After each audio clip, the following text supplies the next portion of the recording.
I've made mistakes. It's not that I'm new to 3D printing or laser engraving, but, well, you might want to know what I did wrong so you don't do it too. So about a year ago, I got this Monport GA60 MOPA fiber laser, and I was immediately overwhelmed. You may have seen that video, because the possibilities are crazy, but the learning curve, it kind of hit a little harder than I expected. Well, one project that's been on my mind was to try colored tile engraving. So I kind of started with some cheap tiles I bought a while back. I had an idea for a patriotic design, you know, for America's upcoming 250th birthday with multiple color layers and text. And yeah, I should have done something simple. Yeah, oh well.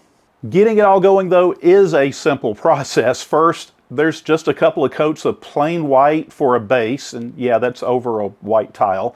Then I added red and blue, 2 layers of each of those, and I let them dry in between. I topped all that off with a black coat, just trying to give it some definition, and after some more drying, well, I was ready.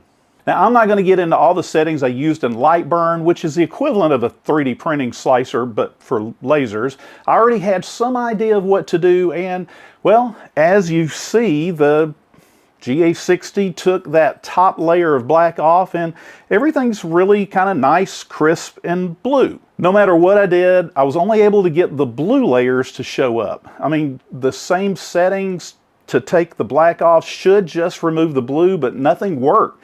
So after trying many times to get things right, I just put this one to the side for now. The next thing I wanted to try, well, it's supposed to be a lot easier, and it's something called the Norton white tile method. It only requires putting titanium dioxide on your tile, engraving your text or image, and then cleaning the tile. Easy. Well, I don't know about you, but I don't keep titanium dioxide just laying around the house, I think. Well, fortunately, I found that this inverted marking spray has titanium dioxide in it, and it's supposed to clean up with water. Now, I really think this is cool how it all works. Apparently, instead of actually engraving through the glaze and into the tile, the laser is supposed to burn the titanium dioxide, which then etches into the tile, and, well, that leaves a permanent mark that doesn't come off. Science! Science! A lot of science! A couple of light coats of that marking spray, a little bit of time for drying, and I was ready to go, but no, it was still a little damp and came off on my fingers, so more drying, then overnight drying. Still not dry. Well, I just went for it. Now these first engravings, well, they look decent, but after washing them off, the results were disappointing. And that's when I decided to finally dig into what I was doing wrong. And here's what I learned. Cheap tiles are bad. And glazed and unglazed tiles are not the same thing. Apparently, unglazed tiles soak up everything you put on them, and, well, that's not good for what I'm trying to do. So you guessed it, I made a quick trip to the big box store, found some actual glazed tiles on sale, and yeah, I'm still saving money here. And I got back to work with the Norton white tile method. And guess what? It worked.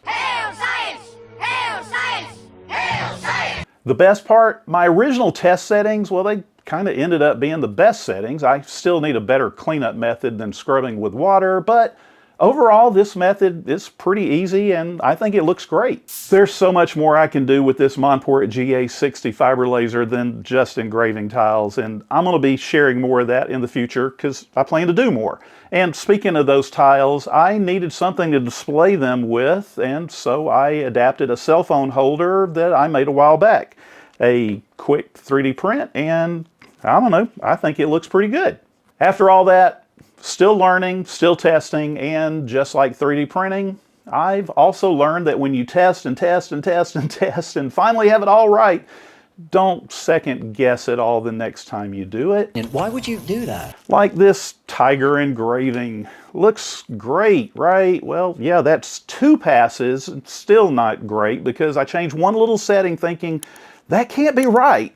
And then I changed it back and, well, hey, look, it does actually look great.